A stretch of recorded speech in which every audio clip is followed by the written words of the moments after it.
اللہ الرحمن الرحیم نحمدہ و نصلی علی رسولہ الکریم اما بعد 15 روزہ اسلامی عقائد کورس کے دوسرے حصے کا 19واں عنوان ہے عذاب قبر۔ عذاب قبر کا معنی، مفہوم اور مصداق، اور اس سے متعلق اسلامی عقائد سمجھنے سے پہلے یہ بات سمجھ لیں کہ انبیاء کرام کو اللہ تعالیٰ نے دنیا میں بھیجا ہے جن کا مقصد وہ باتیں بتانا ہے جن کی ہم ضرورت مند ہیں، لیکن عقل اور حواس سے ہم ان کو سمجھ نہیں سکتے۔ انبیاء کے پاس یقینی علم کا ایک خاص ذریعہ ہوتا ہے، وحی کا ذریعہ، جو عام لوگوں کے پاس نہیں ہوتا۔ نبی کو نبی ماننے کا مطلب ہی یہ ہوتا ہے کہ نبی کی ان باتوں کو تسلیم کر لیا جائے جو ہم اپنی عقل اور حواس سے نہیں جان سکتے۔ انبیاء ایسی کوئی بات نہیں کہتے جو عقلاً ناممکن ہو۔ ہاں، یہ ضرور ہوتا ہے کہ ان باتوں کو ہم اپنے عقل و حواس سے سمجھ نہیں سکتے۔ اس دنیا میں ایک محدود عقل انسان کو اللہ نے دی ہے۔ برزخ، قبر اور آخرت سے متعلق جو باتیں انبیاء نے بتائی ہیں ان میں کوئی بات بھی ایسی نہیں ہے جو عقلاً ناممکن ہو۔ ہاں، یہ ضرور ہے کہ ہم اپنے حواس سے اور اپنی عقل سے ان کا ادراک نہیں کر سکتے۔ انسان دو چیزوں سے مرکب ہے، ایک جسم جو سب کو نظر آتا ہے اور ایک روح جو نظر تو نہیں آتی لیکن سب مانتے ضرور ہیں۔ اس دنیا میں رہتے ہوئے انسان کو جو کچھ بھی حالات پیش آتے ہیں وہ جسم پر براہ راست پیش آتے ہیں اور روح ان سے متاثر ہوتی ہے، لیکن جب اس دنیا سے انسان اگلے دوسرے جہان میں چلا جاتا ہے جسے قبر کہتے ہیں، جسے برزخ کہتے ہیں، اس میں جو چیزیں پیش آتی ہیں وہ روح پر براہ راست پیش آتی ہیں اور جسم ان سے متاثر ہوتا ہے۔ اس کی مثال ایسے سمجھیں جیسے انسان سویا ہوا ہوتا ہے خواب میں، تو اس کی روح ادھر ادھر چکر لگا رہی ہوتی ہے۔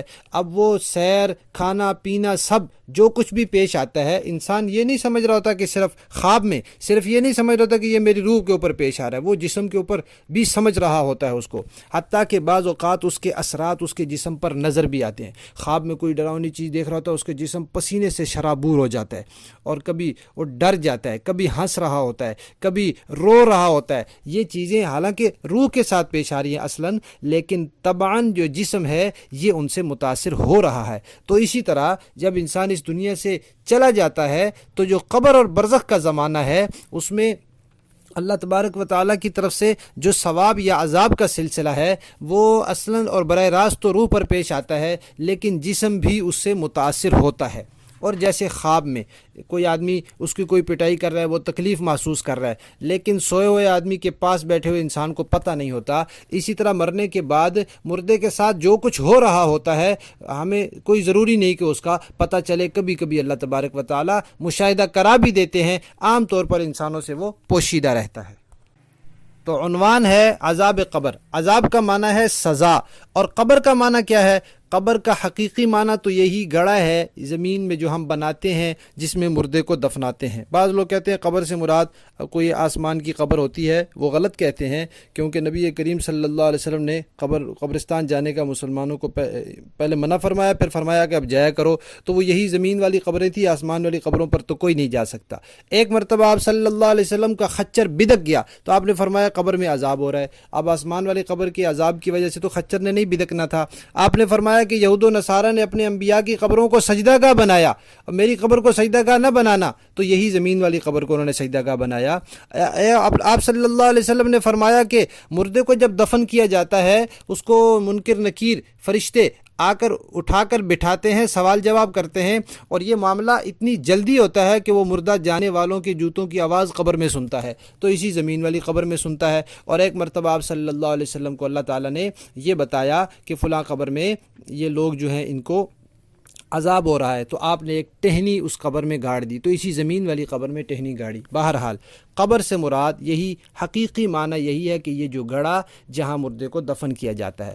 البتہ مجازی طور پر مرنے کے بعد انسان کے جسم کے اجزاء جہاں کہیں ہوں وہ اس کی قبر ہے۔ فرعون کی لاش مصر کے عجائب گھر میں رکھی ہے، وہ اس کی قبر ہے۔ کسی انسان کو اللہ تعالیٰ حفاظت فرمائے، کسی کا کوئی درندہ کھا جاتا ہے، سمندر میں چلا گیا، مچھلیاں کھا جاتی ہیں، ان کے جسم کا حصہ بن جاتا ہے، تو انسان کے جسم کے اجزاء جہاں جہاں ہوں وہی اس کی قبر ہے۔ تو عذاب قبر کا معنی ہوا کہ قبر میں انسان کو جو سزا ملے یا جو اللہ تعالیٰ کی طرف سے راحت ملے. یہ دنیا دار العمل ہے، یہاں انسان نے عمل کرنا ہے. آخرت دار الجزا ہے، وہاں انسان کو بدلہ ملے گا. دنیا اور آخرت کے درمیان بھی ایک چیز ہے جس کو دار الانتظار کہتے ہیں، اسے قرآن پاک نے برزخ کہا ہے. وَمِن وَرَائِهِمْ بَرْزَخٌ إِلَى يَوْمِ يُبْعَثُونَ. تو برزخ ایک زمانہ ہے، ایک وقت ہے. دنیا میں جب انسان کا وقت ختم ہو جاتا ہے، اس کی موت آ جاتی ہے، اس وقت سے لے کر قیامت تک کے درمیان کا جو وقت ہے اس کو برزخ کہتے ہیں. برزخ کا معنی ہوتا ہے پردہ. تو اس زمانے کے جو احوال ہیں وہ دنیا والوں سے پردے میں ہوتے ہیں، اس لیے اس کو برزخ کہتے ہیں. مرنے کے بعد اللہ تعالیٰ نے انسان کے لیے 2 جگہ عذاب ثواب کا سلسلہ رکھا ہے. ایک سلسلہ متناہی ہے، وقتی ہے، عارضی ہے، وہ قبر میں ہے، اور ایک سلسلہ پھر آگے دائمی ہے، وہ جنت اور دوزخ میں ہے. موت کسے کہتے ہیں؟ موت ہم سب جانتے ہیں کہ جسم سے روح نکل جاتی ہے تو انسان کی موت واقع ہو جاتی ہے. لیکن جب روح جسم سے نکل جاتی ہے تو پھر وہ بالکل لا تعلق نہیں ہو جاتی، بلکہ اس کا ایک ہلکا سا تعلق جسم کے ساتھ رہتا ہے. حدیث شریف میں آتا ہے جب انسان کی روح نکل جاتی ہے اور وہ فوت ہو جاتا ہے، اگر وہ نیک آدمی ہوتا ہے تو وہ اپنے دائیں بائیں والوں سے کہتا ہے جلدی کرو جلدی کرو، اس کو پتہ ہے آگے میرے لیے قبر میں راحت ہے. اگر وہ برا ہوتا ہے تو کہتا ہے کہاں لے کر جا رہے ہو، ابھی ٹھہر جاؤ ابھی ٹھہر جاؤ. تو کچھ ہلکا سا تعلق روح کا ہوتا ہے تو اسی لیے جسم کہتا ہے، لیکن ہمیں محسوس نہیں ہوتا. پھر قبر میں وہ تعلق اور قائم ہو جاتا ہے. روح کہاں جاتی ہے؟ روح نیک لوگوں کی روحیں اوپر آسمانوں پر چلی جاتی ہیں اور برے لوگوں کی روحیں نیچے چلی جاتی ہیں. روح اپنی جگہ پر رہتی ہے، جسم اپنی جگہ پر ہوتا ہے. اللہ تبارک و تعالی اپنی کامل قدرت سے روح اور جسم کا آپس میں تعلق قائم کر دیتے ہیں. اس تعلق کی وجہ سے روح اور جسم دونوں کو قبر کا عذاب اور ثواب محسوس ہوتا ہے.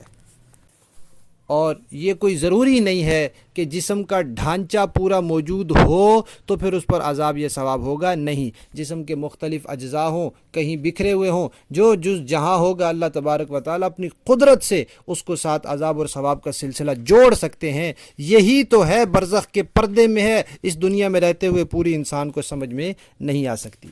عذاب قبر، قبر کے اندر عذاب اور ثواب کا جو سلسلہ ہے، اس کا ثبوت قرآن پاک سے ہے، متواتر احادیث سے ہے. اس لیے یہ ضروریات دین میں شامل ہے، قطعی عقائد میں شامل ہے. اس کا منکر پکا کافر اور دائرہ اسلام سے باہر ہے. قرآن پاک میں اللہ تبارک و تعالیٰ فرماتے ہیں النار یعرضون علیہا غدوا وعشیا، سورہ مومنون کی آیت نمبر 46 ہے کہ فرعونی جن کو اللہ تبارک و تعالیٰ نے غرق کیا، فرمایا صبح و شام وہ آگ پیش ہوتی ہے، وہ آگ پر پیش ہوتے ہیں. تو کون سی آگ ہے؟ دوزخ میں تو بعد میں جائیں گے، یہی قبر کے عذاب کی آگ ہے. اور قوم نوح کے بارے میں سورہ نوح کی آیت نمبر 25 میں فرمایا مما خطیئاتہم اغرقوا فادخلوا نارا، ان کو اللہ تعالیٰ نے غرق کیا اور پھر آگ میں داخل کر دیا، اسی وقت داخل کر دیا اللہ تعالیٰ نے. وہ کون سی آگ ہے؟ وہ یہی برزخ اور قبر کے عذاب کی آگ ہے. اور ترمذی شریف کی روایت ہے، آپ صلی اللہ علیہ وسلم نے فرمایا القبر روضۃ من ریاض الجنہ، قبر جنت کے باغوں میں سے ایک باغ ہے یا دوزخ کے گڑھوں میں سے ایک گڑھا ہے. اور حضرت عائشہ فرماتی ہیں، بخاری شریف کی روایت ہے، رسول اللہ صلی اللہ علیہ وسلم نے فرمایا کہ اہل قبر کو ان کی قبروں میں عذاب دیا جاتا ہے، ایسا عذاب جس کو سارے جانور سنتے ہیں. انسان اور جنات کے علاوہ باقی مخلوقات اس کو سنتی ہیں. انسان اور جنات سے وہ پردے میں ہے، ان کو نہیں، وہ سنائی دیتا. تو قبر کے اندر یہ جو حیات حاصل ہوتی ہے اس کو حیات قبر بھی کہتے ہیں کیونکہ وہ جگہ قبر ہے. اس کو حیات برزخ بھی کہتے ہیں کیونکہ وہ زمانہ برزخ ہے. اس دنیا میں حیات دنیاوی ہے، وہ یہ دنیا کا زمانہ ہے، وہ برزخ کا زمانہ ہے، اس لیے اس کو حیات برزخ. بعض لوگ اس کو حیات دنیاوی بھی کہہ دیتے ہیں، دنیاوی سی یا دنیاوی بھی کہہ دیتے ہیں. وہ اس معنی میں کہ اس دنیا والے جسم کو حاصل ہے، کوئی نیا جسم نہیں ہے جس کو اللہ تعالیٰ نے عذاب ثواب کے لیے بنا دیا. یہ دنیا سے جو جسم جاتا ہے محنت مشقتیں کر کے یا گناہ کر کے، اسی جسم کے ساتھ وہ سارے حالات پیش آتے ہیں، اس لیے اس کو حیات دنیاوی بھی کہہ دیتے ہیں.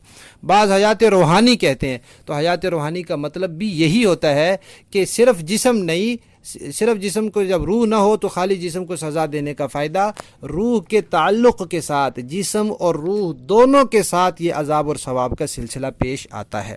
تو ہمارا یہ عقیدہ ہے. کہ وفات کے بعد سے لے کر قیامت تک کا جو زمانہ ہے یہ برزخ ہے۔ عالم برزخ میں جسم کے ساتھ روح کا کچھ نہ کچھ تعلق ضرور رہتا ہے۔ اس تعلق کی وجہ سے قبر کی راحت یا عذاب جسم اور روح دونوں کو محسوس ہوتا ہے، اور قبر کے عذاب یا ثواب کے لیے جسم کے ڈھانچے کا باقی رہنا ضروری نہیں ہے۔ قبر کے اندر جو عذاب اور ثواب کا سلسلہ ہے یہ قرآن اور متواتر احادیث سے ثابت ہے، اور اس کا منکر کافر ہے۔